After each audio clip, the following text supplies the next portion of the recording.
Oi, pessoal. Então, agora nós vamos falar sobre os órgãos linfóides e aí vocês vão conseguir complementar aquela atividade teórica que foi deixada para vocês responderem, ok? Então, primeiramente a gente vai trabalhar com os órgãos linfóides, ok? E depois, na aula da semana que vem, a gente vai ver as células do sistema sanguíneo, tá? Então, agora só a parte dos órgãos, para que a gente possa entender um pouquinho dos constituintes da imunidade. Bom, então a gente vai ter os órgãos que vão fazer parte aí do sistema imune, certo? E eles vão ser divididos em primários, ou também conhecidos como centrais, ou secundários ou periféricos, né? Também conhecidos como periféricos. Nos primários, nós temos a medula óssea, o timo e a bursa de Fabrícios, que é um órgão exclusivo das aves. E nos secundários, nós vamos ter os gânglios linfáticos ou linfonodos, o baço e o malte, que é um tecido associado a mucosas, ok? Então, vamos começar pelos órgãos primários ou centrais. Falando, então, primeiramente da medula óssea. A medula óssea ela é composta, então, por células tronco, né? E por trabéculas, como vocês podem ver aqui nessa figura, né? Então, mostra bem esse aspecto esponjoso, né? Que o órgão tem, que os ossos têm, onde, então, circulam e são produzidas as células de defesa, tá? Além da produção, nós temos também a maturação de grande parte das células, tá? Com exceção apenas do linfócito T, que vai ser maturado em outro órgão, mas ele é produzido também, os seus progenitores, né, também acontecem na medula, tá? Então, na medula nós temos as células tronco, ou células hematopoéticas, ou células totipotentes, que são através de resposta às citocinas, substâncias produzidas por células, maturados e diferenciados nas mais diferentes células, com exceção do linfócito T. O que significa exatamente essa maturação celular, tá? A maturação celular, pessoal, do ponto de vista imunológico, vai estar relacionado com dois processos. Primeiro, seleção positiva e segundo, seleção negativa. A seleção positiva, ela está relacionada com aquele reconhecimento que nós comentamos na aula passada para os autoantígenos, ou seja, antígenos próprios, tá? Então, faz com que a gente apresente um quadro de tolerância imunológica.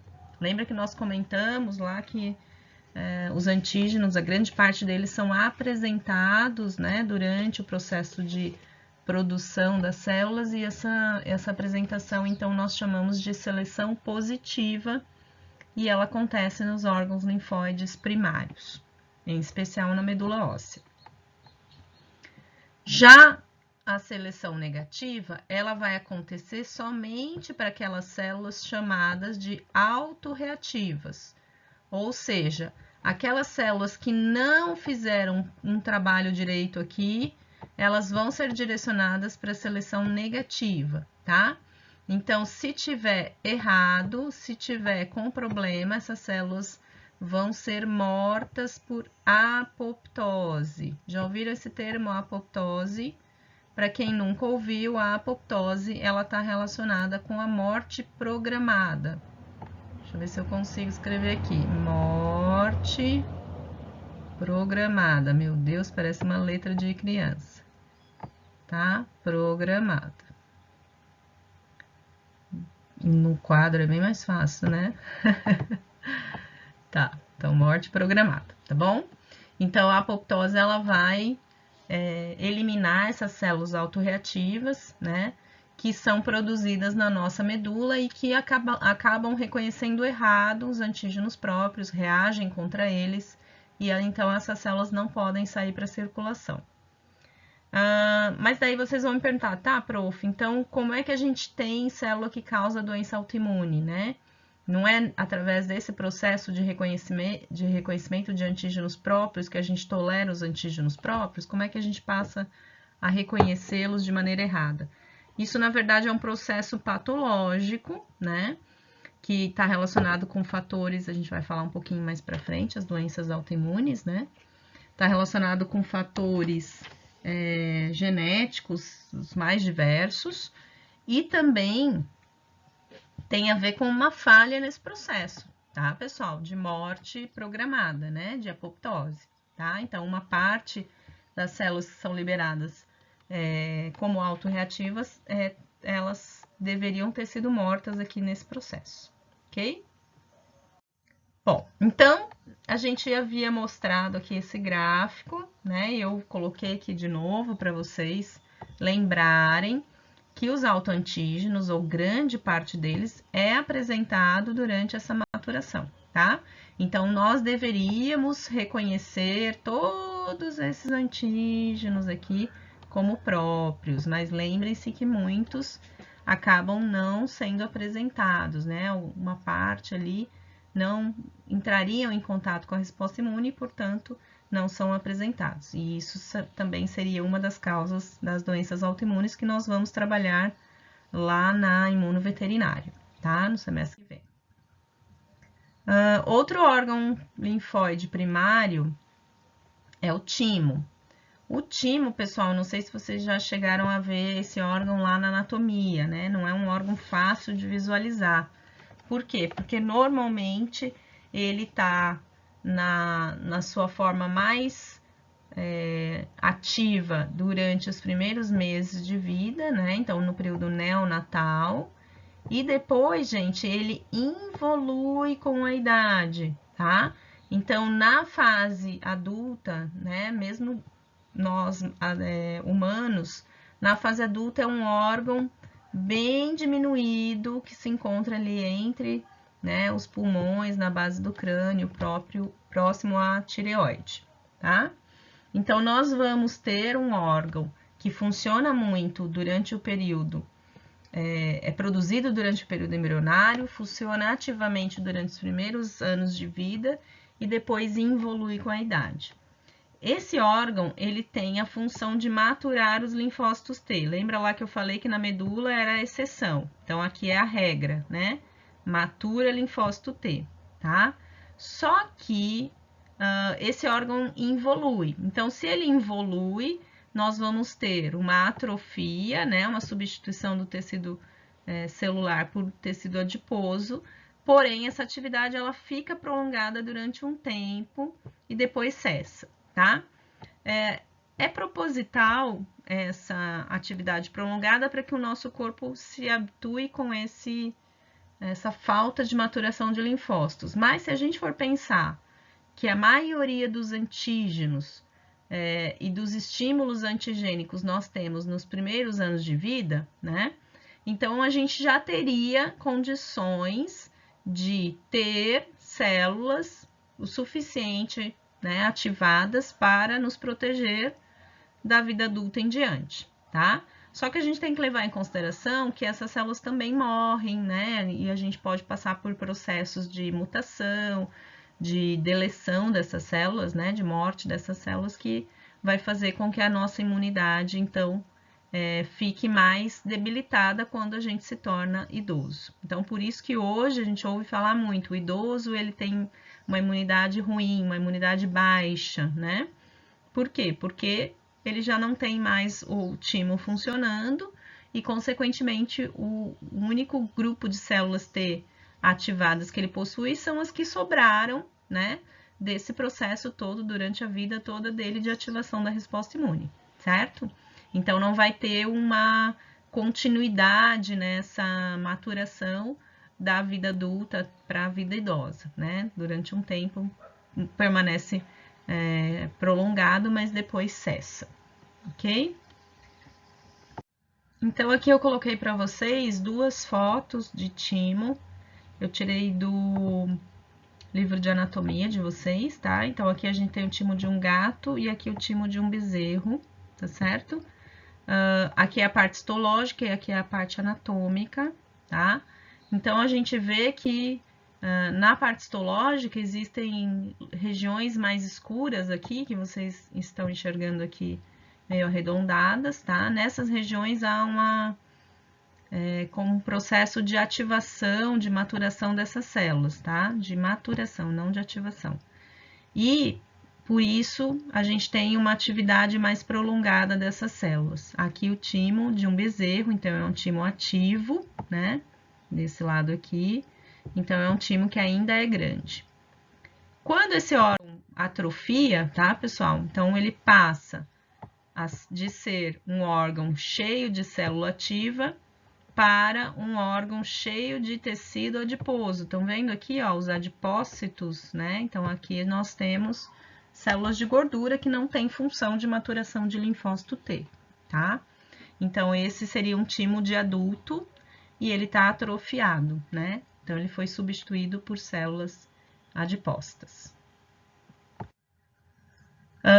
Como é que se estudou isso? Como é que se descobriu isso, né? Foi feito um experimento, um dos primeiros experimentos, com ratos de laboratório, e eles pegaram dois grupos de ratos da mesma idade, e no grupo controle eles não fizeram nada. Então, esse seria o grupo controle. E no grupo caso, né, no grupo com diminuição do timo, eles haviam administrado corticoide para induzir a apoptose desse órgão, tá? Como os timócitos são muito sensíveis ao corticoide, então esses ratos passaram a ter uma atrofia mais precoce, tá? Do timo, esses daqui, né? Do que os ratos daqui da foto à esquerda, tá? Então, isso mostra que mesmo os corticoides da nossa imunidade, né, do nosso sistema endócrino, aqueles que são liberados muito em condições de estresse, eles também podem agir, né, de maneira a atrofiar. Então, quando a gente brinca com vocês, não se estressem, vocês são muito jovens para se estressar. É por causa do timo, a gente está preocupado com o timo de vocês, né? Porque a gente não quer que vocês atrofiem o timo de maneira precoce, para vocês terem uma imunidade melhor quando adultos, tá certo? Então, se cuidem com as questões de estresse, né, pessoal?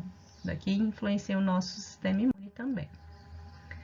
E para fechar os órgãos linfóides primários, nós temos então a bursa de Fabrícios. Então, Fabrícios foi o descobridor, né, desse órgão, localizado ali na porção coacal das aves, e ele tem esse formato arredondado aqui que vocês estão vendo na outra foto, tá? Por isso bursa, né? Lembra uma bolsa. E ela está relacionada com a maturação dos linfócitos B. Tanto é que o nome B vem de bursa, tá? E esse órgão também sofre involução gradual. Então, nas aves mais jovens, né, nos filhotinhos, nos pintinhos, nós vemos o órgão ativo, bastante grande, e nas aves adultas, né, ou tendendo à velhice, esse órgão está involuído também, ok? Então, só nas aves nós temos um órgão específico para maturação dos linfócitos B, ok? Nos demais animais e na espécie humana, nós só temos o timo como órgão exclusivo para linfócito T, ok? Então, a ave tem o timo para T e a bursa para B, ok? Fácil de guardar, né? B de bursa, T de timo. Agora vamos falar dos órgãos linfóides secundários, tá? Então, aqui nós temos os linfonodos, o baço e o malte. Mas antes da gente mostrar os órgãos linfóides secundários, eu gostaria de resumir a função dos primários. Então, a gente pode dizer que os órgãos linfóides primários de uma maneira geral, são responsáveis pela produção e amadurecimento ou maturação das células de defesa, tá? Enquanto que nos órgãos linfóides secundários, esses órgãos são responsáveis pela ativação das células de defesa. Então, as células já estão maduras, já estão circulando e elas vão passar a ser ativadas nesses órgãos aqui, nos linfonodos, no baço e no malte. Então, nos órgãos linfóides secundários, representado aqui pelo baço, né, nós vamos ter, então, a defesa que acontece via hematogênica ou via corrente sanguínea. O baço, né, vocês provavelmente já viram isso lá em fisiologia, ele é um órgão que filtra o sangue, então por ele passa todo o sangue do nosso corpo, né, e ali são então estocadas ou capturados os antígenos que estão então nessa disseminação hematogênica, ok? Uma outra função do baço é a eliminação de hemácias, que nós chamamos de hemocaterese, né, hemácias e plaquetas, tá? Mas na emergência de algumas dessas células, eles também podem liberar essas células para a circulação sanguínea novamente. Então, se o paciente tem uma hemorragia, né, então de maneira imediata, essas células são liberadas até que a medula óssea consiga então produzir novas células jovens. Aqui nessa foto vocês veem o baço de um suíno, né? Corte transversal e do lado direito o corte visceral. Então, o baço é um órgão pequeno, fino, né? Então, tem lá a polpa vermelha e a polpa branca, certo? E na polpa branca a gente tem então a parte mais conjuntiva do órgão e na polpa vermelha são as células que vão então fazer a sua função imunológica. Agora, os linfonodos ou gânglios linfáticos, eles vão ter mais ou menos o mesmo papel do baço, só que agora eles vão filtrar os antígenos, né? Vão capturar os antígenos por via linfática, pela disseminação via linfa, ok? Então, aqui nessa foto, vocês conseguem ver essas regiões mais avermelhadas, mais escuras, que são os centros germinativos, aonde vai acontecer essa captura, ok? Então, a drenagem linfática, de certa forma, ela ajuda na captura desses antígenos, porque direciona esses antígenos para esses linfonodos. Por isso que os linfonodos são órgãos mais espalhados pelo corpo, né? A gente tem em várias partes do corpo, tá? E nesses órgãos vai acontecer, então, um acúmulo de linfócitos, justamente quando há captura desses antígenos para ativar a imunidade. Então, nesse esquema, vocês veem aqui essas bolinhas amarelinhas, são aquelas mesmas regiões arredondadas vermelhas que eu mostrei lá na imagem anterior, tá?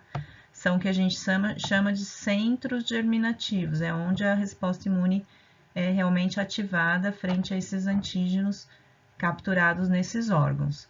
Se for olhar num animal, vocês vão ver, né, que o animal ele apresenta linfonodos desde a parte mais anterior do corpo, né? Então, desde ali da cabeça, né? E vai seguindo todo o trajeto do organismo, passando pelos órgãos internos e chegando lá nos membros posteriores, né? Então, a gente também tem linfonodos, né? Até ali na região das patas posteriores. Então, os linfonodos são órgãos que vão abranger grande parte do organismo.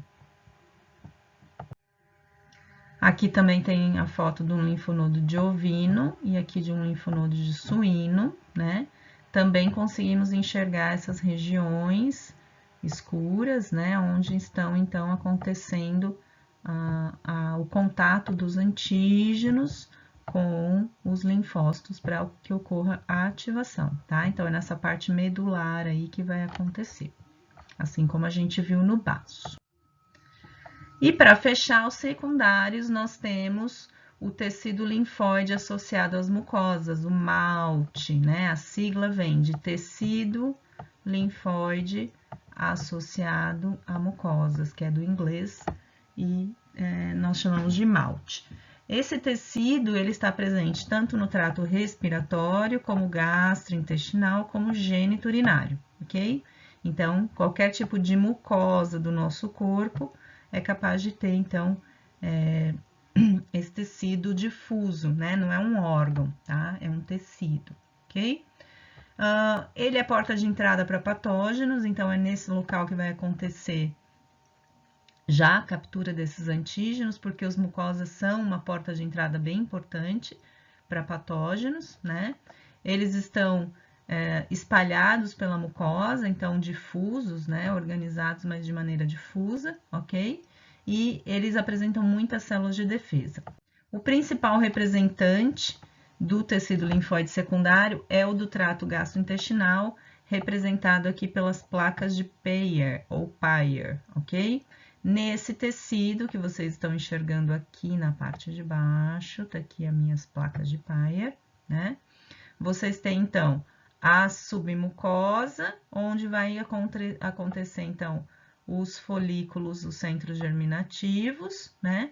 E a célula, os patógenos, então, atravessando essa barreira, né, das vilosidades intestinais, elas vão, então, cair nesse tecido onde acontece a captura dos antígenos. Então, esses antígenos não chegam nem a penetrar na corrente sanguínea ou linfática, eles já são capturados aí nessa região da submucosa, certo?